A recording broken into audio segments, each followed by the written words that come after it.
Hi friends, मानसापुर जी के channel में आपका बहुत बहुत स्वागत है। आज हम कंटिन्यू करेंगे एमसीक्यू सीरीज़ जो चल रही है हमारी जीके से रिलेटेड। तो अगर आपने चैनल को सब्सक्राइब नहीं किया तो चैनल को सब्सक्राइब कीजिए। चलते हैं पहले क्वेश्चन की ओर। Which article termed by B R Ambedkar as the heart and soul of the constitution. Exam में पूछ सकता है कि heart and soul of constitution किस आर्टिकल को बी आर अम्बेडकर जी ने कहा था कि वो heart and soul of constitution है। तो इसका जो सही आंसर है वो है जी आर्टिकल 32 इसका सही आंसर है। ठीक है जी। तो अगर आपका कोई भी फंडामेंटल राइट है जो आपका वायलेट होता है तो आप आर्टिकल 32 के साथ आप क्या कहाँ जा सकते हैं? सुप्रीम कोर्ट में आप जा सकते हो, ध्यान में रखिएगा। ठीक है जी। बी आर अम्बेडकर से बातें मैं आपको जुड़ी हुई बताता हूँ। क्या ड्राफ्टिंग कमेटी का एग्जाम में पूछ ले, ड्राफ्टिंग कमेटी के चेयरमैन कौन थे? बी आर अम्बेडकर थे। ड्राफ्टिंग कमेटी बनी कब थी? 29 अगस्त 1947। ठीक है जी। 21 फरवरी 1948 को क्या किया था? इसने अपनी रिपोर्ट है जो कॉन्स्टिट्यूंट असेंबली के प्रेसिडेंट को दी थी। ठीक है जी, याद रखिएगा। बी आर अम्बेडकर के जो वर्क्स हैं उन्होंने राइट किए थे वो क्या थे? मूक नायक एग्जाम में पूछ लेगा। किसने लिखा है जी? किनकी किताब है? बी आर अम्बेडकर की। ठीक है जी। मॉडर्न मनु किसे कहा जाता है? एग्जाम में पूछ लेगा। बी आर अम्बेडकर की जी को कहा जाता है। ठीक है जी। तो आपको याद रखना है आर्टिकल 32 कौन से पार्ट में आता है? तो ये आता है जी पार्ट 3 में आता है। ठीक है। जो किसको रिप्रेजेंट करता है जी? Fundamental rights. एग्जाम में पूछता है कि पार्ट 3 किसके बारे में है? फंडामेंटल राइट्स के। ठीक है, मौलिक अधिकार के बारे में है। पार्ट 3 में जो आर्टिकल्स आते हैं कौन कौन से आते हैं? तो आते हैं जी 12 से लेकर 35 तक। 12 से लेकर 35 तक जो है फंडामेंटल राइट में आर्टिकल्स आते हैं। फंडामेंटल राइट हमने कौन से देश से लिए हैं? यूएसए से लिए हैं। ठीक है जी। यूएसए से हमने क्या किए हैं? बोरो किए हुए हैं ये फंडामेंटल राइट्स। यूएसए से हमने और क्या लिखा है? प्रेम्बल लिया है। ठीक है, बहुत इंपॉर्टेंट बात है। प्रेम्बल के बारे में एक बात मैं और बता दूं कि लैंग्वेज ऑफ प्रेम्बल अगर एग्जाम में पूछे, लैंग्वेज ऑफ प्रेम्बल पूछे तो कौन से देश से ली है जी? ऑस्ट्रेलिया। ठीक है जी, ऑस्ट्रेलिया से ली है। ठीक है जी। Under which article the constitution declares Delhi as the seat of supreme court. कौन से आर्टिकल में बताता है कि दिल्ली है जो सुप्रीम कोर्ट की सीट है? कि मतलब सुप्रीम कोर्ट हमारी कौन सी जगह पर है? तो ये बताता है जी आर्टिकल 130, आर्टिकल 130 बताता है। तो हमारी सीट जो दिल्ली में सुप्रीम कोर्ट की कहाँ पर है? तो ये है जी भगवान दास रोड, भगवान दास रोड, न्यू दिल्ली। ठीक है, याद रखना है आपको, इंपॉर्टेंट है। अगर आपको पूछे कि आर्टिकल 129 किसके बारे में बताता है? तो ये बताता है जी supreme court is court on records. ठीक है, कोर्ट ऑन रिकॉर्ड्स के बारे में बताता है आर्टिकल 129। ठीक है। अगर आपको पूछे आर्टिकल 132 किसके बारे में है? तो ये बताता है जी ओरिजिनल जोरिडिक्शन के बारे में। ठीक है, ओरिजिनल जोरिडिक्शन में क्या आता है कि 3 पार्ट आते हैं आपके। पार्ट नहीं, मतलब 3 चीज़ें बताई हुई हैं। एक तो आपके अगर फंडामेंटल राइट्स वायलेट होते हैं तो आप क्या करते हो? इसके वो किसके अंडर आता है? ओरिजिनल जोरिडिक्शन के अंदर आता है। इलेक्शन डिस्प्यूट्स, इलेक्शन डिस्प्यूट्स अगर आपको पूछे तो ये भी किस में आता है? ओरिजिनल जुरिडिक्शन में आता है। और डिस्प्यूट्स बिटवीन 2 स्टेट्स या फिर डिस्प्यूट बिटवीन सेंटर और स्टेट, ये भी किस में आता है? ओरिजिनल जुरिडिक्शन में आता है। आर्टिकल 132 किसके बारे में बताता है जी? एपीलिएट जुरिडिक्शन, ठीक है जी, एपीलिएट जुरिडिक्शन के बारे में बताता है आर्टिकल 132। नूरजहां's एक्चुअल नेम वाज, एग्जाम में पूछता है कि नूरजहां का जो एक्चुअल नेम था वो क्या था, तो ये था जी मेहर उन निशा, मेहर उन निशा, एग्जाम में पूछेगा, ध्यान रखिएगा। मेहर उन निशा किसकी विडो थी? ही वा sorry she was window of शेर अफगानी, ठीक है, शेर अफगानी की वो विडो थी, ठीक है। नूरजहां किसकी वाइफ बनी थी? तो ये बनी थी जी जहांगीर, ठीक है, जहांगीर की। जंजीर ए आदिल, जंजीर ए आदिल किसकी कोर्ट में लगी थी? तो ये लगी थी जी जहांगीर की कोर्ट में लगी थी, जिसे कहते हैं जी चेन ऑफ जस्टिस। पूछता है एग्जाम में। जहांगीर के समय में एक पेंटर बहुत मशहूर था, उसका नाम था जी उस्ताद मंसूर, बहुत इंपॉर्टेंट बात है, उस्ताद मंसूर, ठीक है जी। आरजूमंद बानो बेगम, ये किसका नेम है? ये है जी मुमताज़ महल का ओरिजिनल नेम है, मुमताज़ महल, जो किसकी वाइफ थी जी? शाहजहां की, ठीक है। उसके लिए शाहजहां ने क्या बनाया था? ताजमहल बनाया था आगरा में, ठीक है। एक बात आपको और बता देता हूँ कि जो हमारे इंडिया में वर्ल्ड हेरिटेज साइट्स हैं वो हैं 38, ठीक है। तो एग्ज़ाम में पूछ लेता है कि कौन सी जो वर्ल्ड हेरिटेज साइट्स थी वो किसको पहले वर्ल्ड हेरिटेज साइट डिक्लेयर किया गया, तो उसमें क्या थी? अजंता केव्स, अजंता केव्स, ठीक है, एलोरा केव्स, ठीक है, एक था ताजमहल, एक था आगरा फोर्ट। इसीलिए मैंने कंपेयर किया है यहाँ पे, क्या किया जी? शाहजहां ने आगरा में क्या बनाया था? ताजमहल बनाया था। ताजमहल भी 1983 में, ठीक है, इसको वर्ल्ड हेरिटेज साइट डिक्लेयर किया था, याद रखिएगा। जिनके साथ और भी थे अजंता केव्स, एलोरा केव्स, ताजमहल और आगरा फोर्ट, ठीक है जी। अजंता केव्स कहाँ पर स्थित हैं? महाराष्ट्र, औरंगाबाद, ठीक है, ये भी आपको याद रखना है। और डीप नहीं चलते हम। महामांगा, महामांगा ने क्या किया था जी? पेटीकोट गवर्नमेंट जो चलाई हुई थी, जिसमें अकबर थोड़ा सा बिजी हो गया था वहाँ पर, ठीक है। तो उसके बाद 1560 में और 1562 तक ये जी पेटीकोट गवर्नमेंट चली थी। तो अकबर ने क्या किया था? इसको एंड कर दिया गया था, जिसकी जो जिसको जो चलाने वाली थी वो कौन थी? महामांगा, ठीक है जी, याद रखिएगा।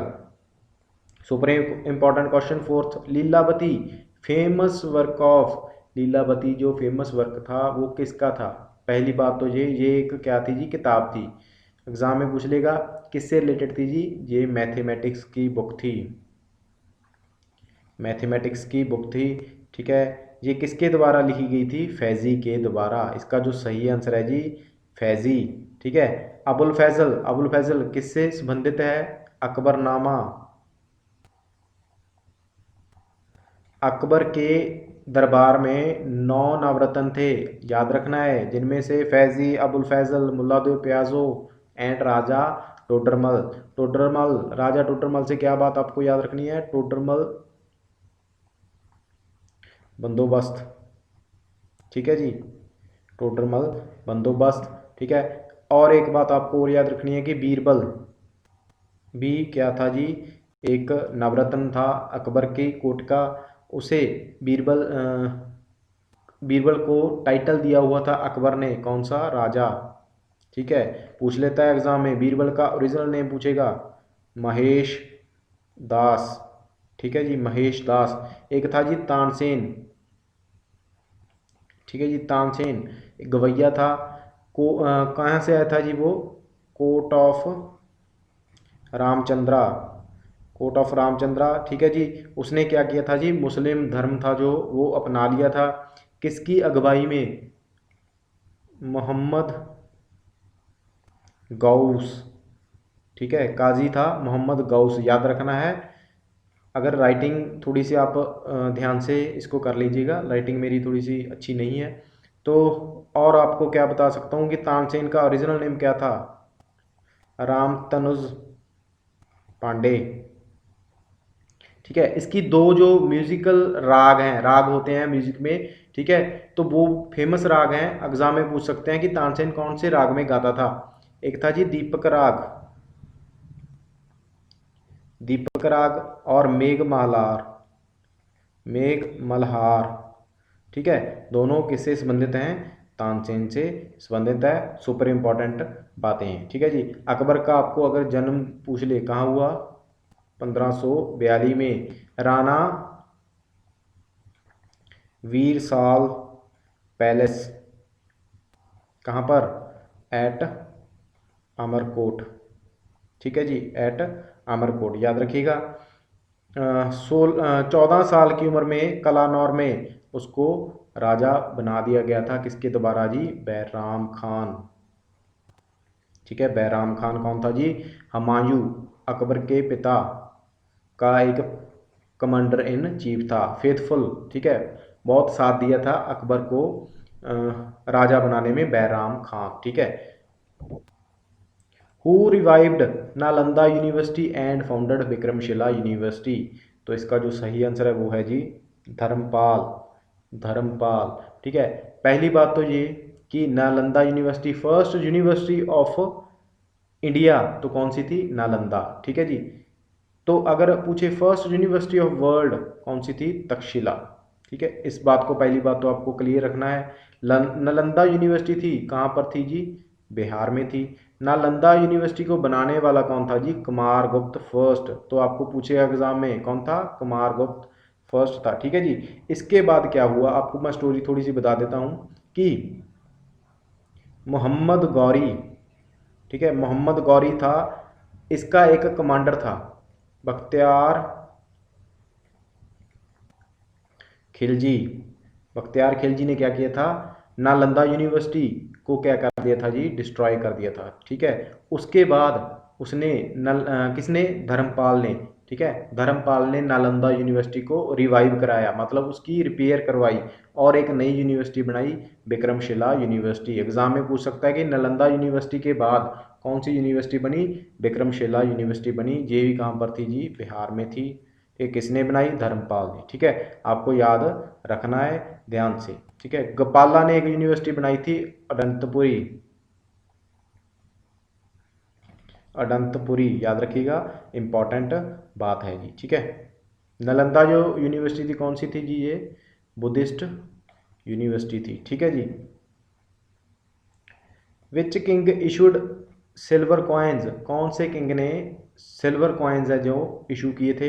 तो इसका जो सही आंसर है वो है जी डी ऑप्शन, चंद्रगुप्त द्वितीय। ठीक है, चंद्रगुप्त टू ने जो सिल्वर कॉइन्स इशू किए थे उसका नाम क्या रखा था जिसने? रुपैका।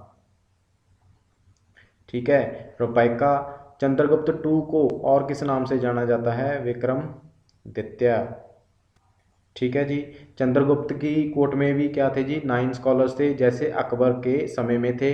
तो उनमें से जो फेमस थे वो कौन कौन से थे? कालिदास था, एग्जाम में पूछ लेगा, किसका कंटेम्परेरी था? किसकी कोर्ट में था? चंद्रगुप्त टू की कोर्ट में। ठीक है, एक था जी हरिसेन, एक कोर्ट पोइट था। ठीक है, विकवीर सेन। ठीक है, याद रखिएगा। ये तीनों सुपर इंपॉर्टेंट हैं इसके लिए। ठीक है जी। तो अगर चंद्रगुप्त फर्स्ट की अगर बात करें तो इसने क्या किए थे जी? Gold coins, first to issue gold coins, जिन्हें कहते हैं दिनार। ठीक है, बट अगर ऑप्शन में क्या हो? इंडो ग्रीक्स दिया हो कि सबसे पहले गोल्ड कॉइन्स इशू करने वाले कौन थे, अगर आपको ऑप्शन में दिखे इंडो ग्रीक्स तो क्या आएगा? इंडो ग्रीक्स आएगा। ठीक है, अगर इंडो ग्रीक्स ऑप्शन में नहीं है तो आपको क्या लगा कहना है? चंद्रगुप्त फर्स्ट। ठीक है जी। कुमारगुप्त कौन था जी? वही नालंदा यूनिवर्सिटी वाला, यूनिवर्सिटी बनाई। समुद्रगुप्त बहुत पूछता है। Napoleon of India, Napoleon of India किसे कहा जाता है जी? समुद्रगुप्त। किसने कहा था? ए बी स्मिथ ने कहा था। सुपर इंपॉर्टेंट है, याद रखिएगा। ठीक है जी, क्योंकि इसकी जो लड़ने का तरीका था समुद्रगुप्त का वो बहुत ही क्या था? पॉलिसी थी बहुत ही थोड़ी सी अच्छी अच्छी थी, ठीक है जी, याद रखिएगा, बहुत सुपर पॉलिसी से ये लड़ाई करता था, ठीक है जी। समुद्रगुप्त के समय में हरिसेन था जो, ठीक है, इसने इलाहाबाद पिल्लर इंस्क्रिप्शन, ठीक है, इलाहाबाद पिल्लर इंस्क्रिप्शन, ठीक है जी, लिखा था। इसमें लिखा था कि जो समुद्रगुप्त था इसकी जो जीत थी, ठीक है, कहाँ कहाँ कौन कौन सा एरिया था जो इसने कन्क्वर कर लिया था। इतना बहादुर था जी ये राजा, तो आपको याद रखना है ध्यान से।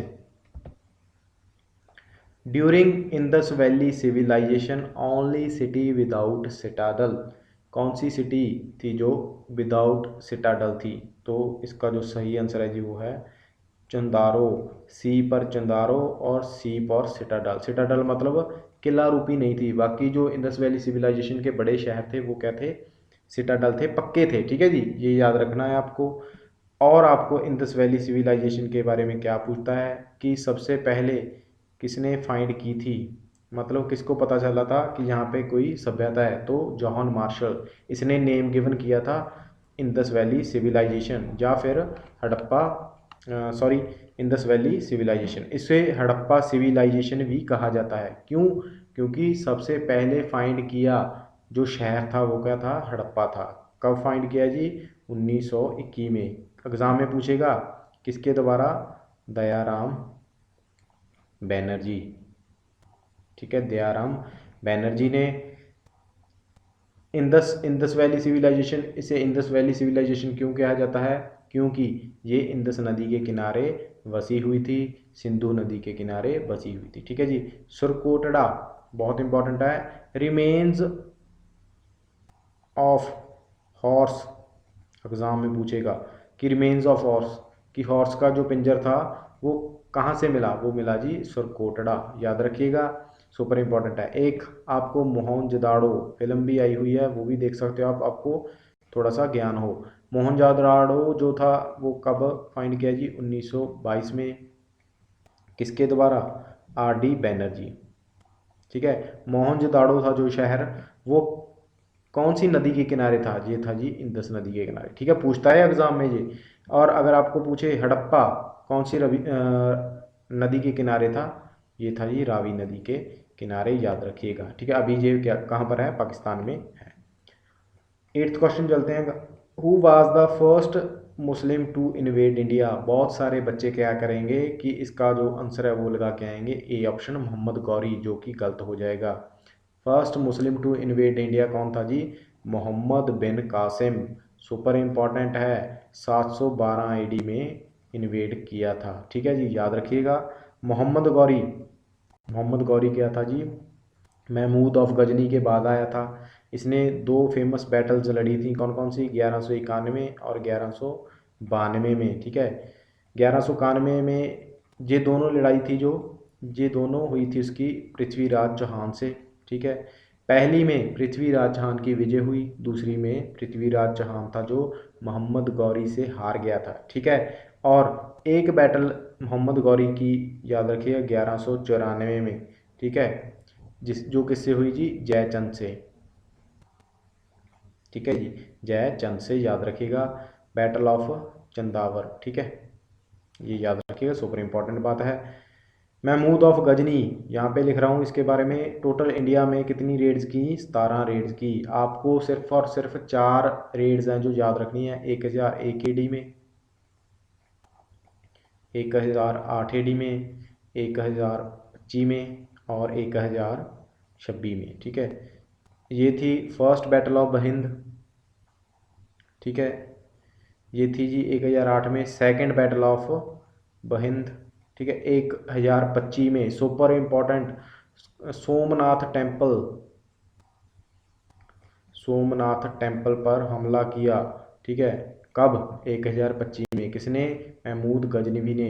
सोमनाथ टेम्पल कहाँ पर है जी? गुजरात में है, ठीक है, याद रखिएगा। 1026 में उसने क्या किया जी? जाट्स को हराया था, ठीक है, याद रखिएगा, सुपर इंपॉर्टेंट बातें हैं। महमूद ऑफ गजनी से अगर आपको और इन्फॉर्मेशन चाहिए, क्या है जी? 3 इसके साथ क्या थे? लोग आए थे जो सुपर इंपॉर्टेंट हैं, कौन कौन से? अलबरूनी, ठीक है जी, उतबी, ठीक है, एक क्या था, फिरदौसी। याद रखना है आपको, ये सिंपल बातें नहीं है। अलबरूनी की जो किताब थी वो कौन सी थी, किताब उल हिंद। ठीक है जी। कुतबी, ये भी एक क्या था जी, स्कॉलर था। ठीक है, फिरदौसी, फिरदौसी की किताब रखनी है आपको, या शाहनामा। ठीक है, ये किसके साथ आया था, महमूद गजनवी के साथ आया था। Next question, first governor of Portuguese in India. Portuguese, ठीक है, जब इंडिया में आए थे तो उन्होंने अपना पहला गवर्नर कौन बनाया, तो किसको बनाया था जी, फ्रांसिस्को डी एल्मीडिया। सुपर इम्पॉर्टेंट है जी, पहला गवर्नर बना था। और अगर दूसरा पूछे तो वो था जी अल्फांसो डी एल्ब्रुके। ठीक है जी, सुपर इम्पॉर्टेंट बातें हैं। पुर्तगीज सबसे पहले भारत में आने वाले कौन थे, तो वो कौन थे जी, पुर्तगीज थे, 1498 में आए थे। कौन आया था जी, वास्को डी गामा। कौन से रास्ते से आता जी, केप ऑफ गुड होप। ठीक है, अगर आपको पूछे पानी के रास्ते जो केप ऑफ गुड होप के जो जिसने फाइंड किया था वो कौन था, तो वो था जी Vasco da Gama. But actual में जो केप ऑफ गुड होप किसने फाउंड किया था, ये थोड़ा सा डिफरेंस है क्वेश्चन में, ध्यान से करिएगा। अगर तो पानी के रास्ते केप ऑफ गुड होप जो इंडिया की तरफ रास्ता था वो किसने फाइंड किया, तो वो किया था जी वास्को डी गामा ने। अगर सिंपल पूछ ले आपको केप ऑफ गुड होप, ठीक है, किसने फाइंड किया था, तो ये था जी बाट, थोड़ा सा नाम है जो जो इजी नहीं है, बाट मलियो दयास। ठीक है, थोड़ा सा स्पेलिंग इधर उधर हो जाए उसकी कोई बात नहीं है। ठीक है, बाट मलियो दयास ने। तो जब वास्को डी गामा इंडिया में आया तो हिंदू रूलर जैमोरीन, ठीक है, जैमोरीन ने वेलकम किया था। ठीक है जी, याद रखिएगा, सुपर इंपॉर्टेंट है। एक बात और, एग्जाम में अगर पूछे कि सबसे पहले कौन आया, आपको पता है पुर्तगीज आए। बट पूछ ले कि सबसे लास्ट में इंडिया में कौन गया था, तो बहुत सारे बच्चे क्या करते हैं, वो कहते हैं कि अंग्रेज गए थे, ठीक है, ब्रिटिशर्स गए थे, बट नहीं, सबसे लास्ट में 1961 में भी पुर्तगीज गए। आए भी पहले पुर्तगीज थे, गए भी लास्ट में कौन थे, पुर्तगीज थे। ठीक है, गोवा एंड दमन दीव वहाँ से इनसे छुड़वाया था। ठीक है, गोवा एंड दमन दीव। ठीक है, एग्जाम में पूछ सकते हैं।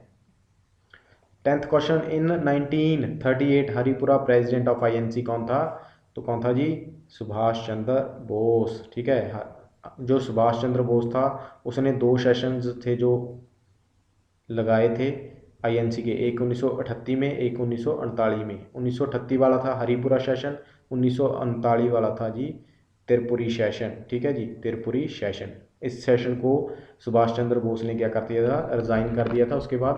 ठीक है, प्रेसिडेंट बनने के बाद। ठीक है, सुभाष चंद्र बोस को और किस नाम से जाना जाता है जी, देश नायक।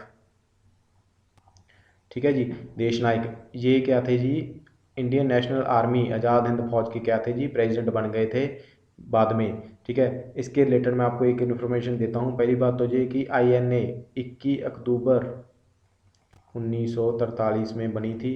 ठीक है, इसके जो पहले फाउंडर थे वो कौन थे जी, मोहन, कैप्टन मोहन सिंह। ठीक है, ये बात बच्चों को नहीं पता होती। और उसके बाद जो प्रेसिडेंट थे इसके, प्रेसिडेंट थे जी रास बिहारी बोस। ठीक है, उसके बाद ही इसको किसे दे दिया गया था, सुभाष चंद्र बोस को। ठीक है, सुभाष चंद्र बोस ने 3 फाइटर ब्रिगेड्स बनाई थी। ठीक है, फाइटर ब्रिगेड सुपर इंपॉर्टेंट, जिनके नाम क्या क्या थे, सुभाष, ठीक है, गांधी और नेहरू। एग्जाम में पूछेगा कि जो इंडियन नेशनल आर्मी के 3 फाइटर ब्रिगेड से कौन कौन से उनके नाम बताओ, सुभाष, गांधी और नेहरू। एक वुमेन फाइटर ब्रिगेड थी जो लेटेस्ट थी, वो कौन सी थी जी, रानी झांसी। ठीक है, उसका नाम क्या था, रानी झांसी। ठीक है, थोड़ा सा ध्यान से इस बात को आप समझिएगा। JB Kripalani last president of INC, ये याद रखिएगा। आईएनसी को फाउंड करने वाला कौन था, ए ओ ह्यूम, ये बात भी आपको याद रखनी है। 1885 में, 1885 में जब आईएनसी फॉर्म हुई, ठीक है, बनी, तो इंडिया का वायसराय कौन था जी? डफरीन, लॉर्ड डफरीन, याद रखिएगा, सुपर इंपॉर्टेंट है। दादा भाई नेहरू जी, पता ही है आपको, poverty and un British rule in India book है जी, जो किसकी है जी? Dada Bhai Nehru ji. Grand old man of India किसे कहा जाता है जी? दादा भाई नेहरू जी, ठीक है जी। एक बुक आप और याद रख सकते हो, वॉइस ऑफ इंडिया, ये एग्जाम में पूछी होती है, ठीक है, वॉइस ऑफ इंडिया किसकी? Dada Bhai Nehru ji. Little corporal was the nickname और alternative name of, super important है, किसका नेम था जी? लिटिल कॉर्पोरल किसे कहते हैं? तो ये कहते हैं जी नेपोलियन, नेपोलियन बोनापार्ट को कहते हैं। एक बात आपको क्या याद रखनी है कि नेपोलियन ऑफ इंडिया किसे कहते हैं जी? समुद्रगुप्त को, ठीक है, समुद्रगुप्त को कहते हैं, ठीक है। नेपोलियन था जो 1815 में क्या हुआ था जी उसका, वो वाटरलू, बैटल ऑफ वाटरलू, ठीक है, याद रखिएगा, सुपर इंपॉर्टेंट है ये बात। वाटरलू की जो लड़ाई थी वो हार गया था, और हार कर वो कहाँ भाग गया था? सेंट हेलिना, ठीक है, ये भी पूछ सकता है एग्जाम में, ठीक है। बिस्मार्क, बिस्मार्क ऑफ इंडिया, ठीक है, जब बिस्मार्क किसे कहते हैं इंडिया में? वल्लभ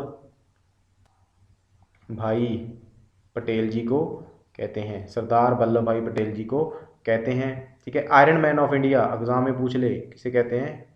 वो भी सरदार वल्लभ भाई पटेल जी को कहते हैं। अडोल्फ हिटलर, इनका जो निकनेम है वो क्या है जी? फरहीर, ठीक है। इनकी किताब बहुत इंपॉर्टेंट है अडोल्फ हिटलर की, जिसका नाम था main camp, main camp exam में पूछ लेता किसकी किताब थी? अडोल्फ हिटलर की। ये सेकेंड विश्व वार, जो वर्ल्ड वार हुई थी, उसमें ये क्या था? मौजूद था। एग्जाम में पूछ लेगा कि अडोल्फ हिटलर कौन सी वर्ल्ड वार में था, पहली में या सेकंड में? तो सेकंड में था, जो कब से कब चली? 1939 से 1945 तक चली थी, ठीक है जी। फ्लोरेंस नाइटेंजल, ठीक है, अगर पूछे नाइटेंजल ऑफ इंडिया, ठीक है, थोड़ा सा परिवर्तन करता है वो क्वेश्चन में, ठीक है। नाइटेंजल ऑफ इंडिया किसे कहते हैं? तो ये कहते हैं जी सरोजनी नायडू, ठीक है, ये बात याद रखनी है। एक बात और सरोजनी नायडू के लिए क्या है जी, कि आईएनसी की पहली भारतीय प्रेसिडेंट कौन बनी थी? तो कौन थी जी? सरोजनी नायडू, ठीक है, ये बात आपको याद रखनी है। भारत की पहली भारतीय जो आईएनसी की प्रेसिडेंट बनी वुमेन, ठीक है, वो कौन थी? सरोजनी नायडू थी, ठीक है। वैसे अगर आपको ओवरऑल पूछे कि आईएनसी की पहली वुमेन प्रेसिडेंट कौन थी, तो वो थी जी एनी बेसेंट, ठीक है, ये बात आपको याद रखनी है। एग्जाम में ये भी पूछ सकता है कि एनी बेसेंट कौन से देश से थी? आयरलैंड से, आयरिश थी जी, ठीक है। सरोजिनी नायडू की दो बुक्स आप याद रख सकते हो, ब्रोकन विंग्स, बहुत इंपॉर्टेंट है, ब्रोकन विंग्स और गोल्डन थ्रेशोल्ड्स, ठीक है, दो बुक्स आपको सरोजिनी नायडू जी की याद रखनी है, सुपर इंपॉर्टेंट है। At the time of world war two who was the prime minister of Italy, ये बातें आपको ध्यान से पढ़नी है। तो सही आंसर है जी जो है C option, Benito Mussolini Italy का प्राइम मिनिस्टर था। आपको सभी मालूम होने चाहिए। जब वर्ल्ड वार टू हुई थी, पहली बात आपको मैं कंफ्यूज दूर कर दूं आपका, क्या था जी? दो जो हिस्से हो गए थे, कैसे? एक थे जी सेंट्रल पावर, एक थी जी आपकी एक्सिस पावर, ठीक है, ये बात आपको याद रखनी है। दो हिस्से थे, सेंट्रल पावर और एक्सिस पावर। सेंट्रल पावर में कौन से देश थे? एक था जी जर्मनी, एक था जी इटली, एक था जापान, ठीक है, ये सेंट्रल पावर में थे, जिसे अलाइन पावर भी कह देते हैं, ठीक है, आपको याद रखना है। एक्सिस पावर में कौन कौन से थे? यूके, यूएसए, रशिया, उसे उस टाइम यूएसएसआर कहते थे, ठीक है, चाइना और फ्रांस, ठीक है, ये मेन थे, आपको याद रखने हैं। तो आपको पूछ सकता है कि वर्ल्ड वार 2 में अमेरिका का प्रेसिडेंट कौन था? Frank D Roosevelt. ठीक है, इसके बाद इसने क्या किया था? एफ डी रॉजवेल्ट ने यूनाइटेड नेशन बनाने का जो सुझाव दे दिया था। तो पूछ सकता है आपको कि अमेरिका का प्रेसिडेंट कौन था? एफ डी रॉजवेल्ट था। विंस्टन चर्चिल यूके का था तब। कौन? Prime minister. ठीक है, विंस्टन चर्चिल यूके का प्राइम मिनिस्टर था। हिरोहितो, हिरोहितो कौन था जी?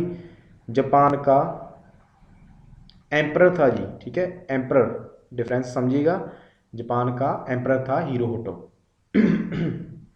ठीक है जी, तो चलते हैं नेक्स्ट की ओर। When the moon is maximum distance from earth is called. जब मून है जो मैक्सिमम डिस्टेंस पर चला जाता है अर्थ के, तो उस पोजीशन को क्या कहते हैं? तो उसे कहते हैं जी अपोजी, अपोजी कहते हैं उसे। ठीक है, आपको जब भी मून और अर्थ की बात करें तो आपको क्या याद रखना है कि जी लगा होगा पीछे। ठीक है, थोड़ा सा मैं आपको ट्रिक बताता हूँ। ठीक है, जब मून और अर्थ की बात करेगा माफ कीजिएगा, जब आपको मून और अर्थ की बात करेगा तो क्या होगा जी? अपोजी और पेरिजी। ठीक है, जी की बात करेगा तो क्या होगा? मून और अर्थ का रिलेशन हो गया। ठीक है, पेरिजी, पी से पेरिजी, और पी से आपको क्या याद रखना है? पास। पास मतलब नेड़े। ठीक है, नेड़े या नियर। ठीक है, तो अगर पेरिजी होगा तो क्या होगा जी? अर्थ और मून है जो मिनिमम डिस्टेंस पे होंगे, नेड़े होंगे। ठीक है जी, और अपोजी करेगा तो अर्थ और मून होंगे मैक्सिमम डिस्टेंस पर। ठीक है, कन्फ्यूजन दूर हो गई, ध्यान से पढ़िएगा। और अगर हीलियन लगा होगा पीछे तो ये किसकी बात करेगा? अर्थ एंड सन। ठीक है, इतनी बात क्लियर। अगर पी से क्या पड़ता है, ट्रिक क्या याद रखनी है? पी से पेरीहिलियन, पी से पास। ठीक है, पास। ठीक है, पास मतलब नियर। ठीक है, तो क्या होगा? अर्थ और सन क्या होंगे? नियरेस्ट पोजीशन में होंगे, मिनिमम डिस्टेंस पर होंगे। अगर एपेहिलियन की बात करें तो क्या होगा जी? मैक्सिमम डिस्टेंस पे होंगे। कौन? अर्थ एंड सन। तो आपको पूछ सकता है कि एपेहिलियन की जो पोजीशन बनती है वो कब बनती है? 4 जुलाई। ठीक है, पेरिहिलियन की पोजीशन कब बनती है? 3 जनवरी। 3 जनवरी। ठीक है, आपको याद रखना है। 14th, Hooghly is the distributary of which river. Hooghly है जो डिस्ट्रीब्यूटरी है किसकी है? पहली बात तो आपको क्या पता होना चाहिए, एक होती है जी ट्रिब्यूटरी, एक होती है जी डिस्ट्रीब्यूटरी। दोनों में पहले आपको डिफरेंस पता होना चाहिए। ट्रिब्यूटरी क्या होती है जी? जो भी कोई नदी, एक रिवर है, उसमें आके मिल जाए। ठीक है, उसमें आके मिल जाए तो वो क्या कहलाती है? ट्रिब्यूटरी। मतलब किसी रिवर का पानी के वॉल्यूम में बाधा करे। ठीक है, उसे बढ़ाए। ठीक है, तो वो क्या होती है? ट्रिब्यूटरी। और डिस्ट्रीब्यूटरी क्या होती है? जैसे ये एक रिवर है, कोई एक रिवर, छोटी सी नदी इससे क्या होगी जी? निकल गई। ठीक है, निकल गई और एक रास्ता क्या कर गई? अलग बना गई, तो पानी निकाल के ले गई, तो उसे कहते हैं डिस्ट्रीब्यूटरी। ठीक है, ये डिफरेंस है। अगर हुगली आपको पूछा है कि किसकी डिस्ट्रीब्यूटरी है जी, तो ये है जी गंगा की। ठीक है, हुगली शहर के किनारे कौन सा शहर है जी? सॉरी, हुगली नदी के किनारे कौन सा शहर है? कलकत्ता, कैलकाटा आपको याद रखना है। तो इम्पॉर्टेंट टाउन्स भी पूछ लेता है कि कौन से रिवर के किनारे है। थोड़ा सा आपको ब्रह्मपुत्रा के बारे में बता दूं, इसे त्सांगपो कहते हैं। कहाँ? तिब्बत में। ठीक है, याद रखिएगा। दिहांग कहते हैं जिसे, अरुणाचल प्रदेश में दिहांग और रिहांग। ठीक है, असम में क्या कहते हैं? इसे ब्रह्मपुत्रा ही कहते हैं। असम में ब्रह्मपुत्रा ही कहते हैं। इंदस, इंदस को क्या कहते हैं जी? सिंधु। ठीक है, मानसरोवर लेक से ये दिखती है, निकलती है। ठीक है जी। गंगा, भारत में बहने वाली सबसे लंबी नदी कौन सी है?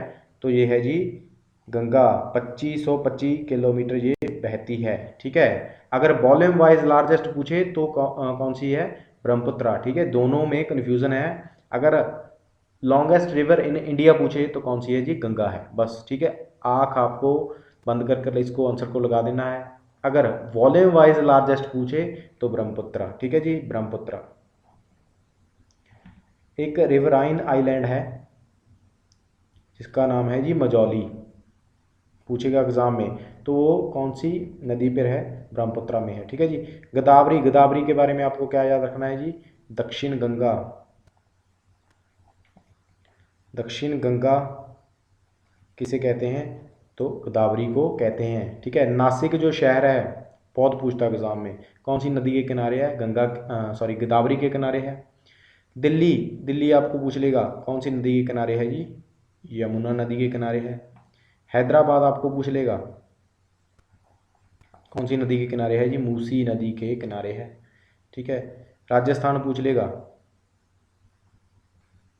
कौन सी नदी के किनारे है जी, चंबल के किनारे है जी। ठीक है। राजस्थान कोटा भी पूछ सकता है। ठीक है। और अहमदाबाद पूछ लेगा अहमदाबाद तो साबरमती, साबरमती रिवर के किनारे हैं। ठीक है जी। इतनी इन्फॉर्मेशन काफ़ी है। Jim Corbett national park is located है, तो जिम कॉर्बेट जो नेशनल पार्क है वो कहाँ है जी, उत्तराखंड, उत्तराखंड के नैनीताल में है जी। ठीक है। ये बात आपको याद रखनी है। और आपको मैं थोड़े से नेशनल पार्क बता देता हूँ। जैसे कर्नाटका में दंदेली है जी, दंदेली। नागरहोल पूछ ले, नागरहोल तो कहाँ है जी, कर्नाटका में है। उत्तर प्रदेश में एक फेमस है जी, क्या, दुधवा, दुधवा। ठीक है जी। गुजरात में गिर है जी, गिर। एक आपको और याद रखने हैं, असम में, असम में कौन कौन से है जी, नामेरी, मानस। ठीक है। इंपॉर्टेंट है असम में। ठीक है जी। 16th question, in public account committee how many members are from Rajya Sabha. Public account committee में पैक कह देते हैं इसे, शॉर्ट फॉर्म क्या है जी, पैक भी आपको एग्जाम में डाल सकता है। तो इसके जो राज्यसभा मेंबर हैं वो कितने होते हैं। ठीक है। पहली बात तो ये मैं आपको थोड़ी सी इन्फॉर्मेशन देता हूँ, पैक पब्लिक अकाउंट कमेटी के टोटल कितने मेंबर्स होते हैं, 22 मेंबर्स होते हैं। इसकी डिवीज़न की हुई है 15+7 में। ठीक है। 15+7 में की हुई है। 15 जो होते हैं वो किससे बिलोंग करते हैं, कहाँ के होते हैं, लोकसभा से होते हैं। 7 होते हैं जी राज्यसभा से। सुपर इंपॉर्टेंट क्वेश्चन एक और बन जाता है कि पब्लिक अकाउंट कमेटी है जो, उसका चेयरमैन कौन होता है, तो हमेशा ऑपोजिशन का होता है। Chairman is always from opposition. ठीक है। ऑपोजिशन का होता है, आपको याद रखना है। जो इसका सही आंसर क्या आ गया, राज्यसभा पूछा है तो 7 मेंबर्स आ गए। अगर लोकसभा पूछ लेता तो 15 मेंबर्स आता, अगर टोटल पूछता तो आपका 22 आता। ठीक है। याद रखिएगा। Which of the vitamin are water soluble, science से रिलेटेड क्वेश्चन है, वन लाइनर है। तो आपका विटामिन बी भी वाटर सॉल्युबल है और सी भी वाटर सॉल्युबल है। तो इसका सही आंसर क्या आ जाएगा, डी आ जाएगा, vitamin B and C both. ठीक है जी। वाटर सॉल्युबल आपको याद रखना है, एक होते हैं जी फैट सॉल्युबल। फैट सॉल्युबल कौन है, जो 4 बाकी रह गए, कौन कौन से, ए, डी, ई और के जो हैं फैट सॉल्युबल हैं। वाटर सॉल्युबल आप कैसे याद रख सकते हो, बी से वाटर याद रख लो, मतलब विटामिन बी। ठीक है। वाटर सॉल्युबल है। एस से सी याद रख सकते हो, बी और सी दोनों क्या हैं जी, वाटर सॉल्युबल हैं। ठीक है। विटामिन की जो खोज की थी, फाउंडर कौन थे जी, एफ जी हॉपकिंस। ठीक है जी, F G Hopkins. Who was the first CAG of India, CAG मतलब controller auditor general, controller auditor general कौन है जी पहले, तो ये थे जी श्री वी नरहरि राव, पहले कैग थे। कैग का अगर आपको एग्ज़ाम में आर्टिकल पूछे तो आर्टिकल 148 से आर्टिकल 151, आर्टिकल 148 से 151 तक है। ठीक है जी। कैग का जो टेन्योर होता है वो क्या होता है जी, 6 ईयर और 65 ईयर। ठीक है जी। आपको याद रखना है, एग्जाम में वो ऑप्शन में डालेगा अकेला 6 ईयर, या ऑप्शन में डाल देगा 65 ईयर, तो नहीं, आपको क्या करना है, इकट्ठा दिया होगा, दोनों हैं। ठीक है। मतलब क्या है, अगर 6 साल का टेन्योर पूरा करता है और 65 साल की उम्र पूरी करता है, मतलब कोई कोई क्या हुआ जी, 58 ईयर की उम्र में वो कैग बन गया, तो वो क्या करेगा जी, 6 ईयर मतलब 64 साल की उम्र में वो क्या करेगा जी, अपना टर्न्योर पूरा कर जाएगा, तो भी क्या होगा, उसकी 65 साल उम्र नहीं देखी जाएगी। ठीक है। वो डिपेंड करता है कब लगता है। ठीक है जी। अभी जो हमारा कैग है कौन है जी? गिरीश चंद्र मुर्मू। ठीक है, इससे पहले कौन थे? राजीव महर्षि। ठीक है, याद रखिएगा, सुपर इंपॉर्टेंट बातें हैं। Who is not the member of cabinet but right to speak in house of parliament. हर एक एग्जाम में मैं ये क्वेश्चन रिपीट देखता हूँ कि कौन सा ऐसा बंदा है जो क्या है जी, कैबिनेट का मेंबर तो नहीं होता बट वो पार्लियामेंट के किसी भी सदन में क्या है, बोल सकता है। तो इसका सही आंसर है जी अटॉर्नी जनरल। आर्टिकल क्या है जी? आर्टिकल 76 एग्जाम में पूछे। First attorney general of India MC स्टेलाबाद। अभी पूछे, अभी प्रेजेंट में कौन है जी? के Venugopal. Highest law officer of India exam में पूछे, कौन है जी? Attorney general. ठीक है, इसका जो टेन्योर होता है वो होता है due to the pleasure of president. ठीक है, याद रखिएगा। एडवोकेट जनरल, अगर दोनों में क्या है जी, डिफरेंस है, माइनर डिफरेंस है। कैसे? अटॉर्नी जनरल होता है जो सेंटर में होता है, एडवोकेट जनरल है जो स्टेट में होता है।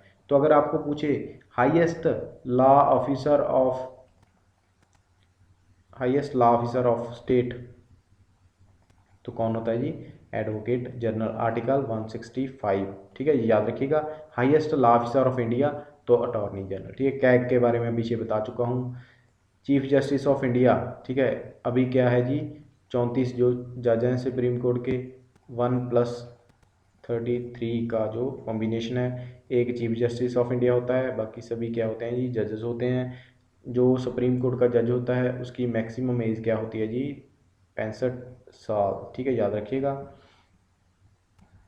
फर्स्ट जो चीफ जस्टिस ऑफ इंडिया कौन थे? HJ कनिया। ठीक है, HJ कनिया।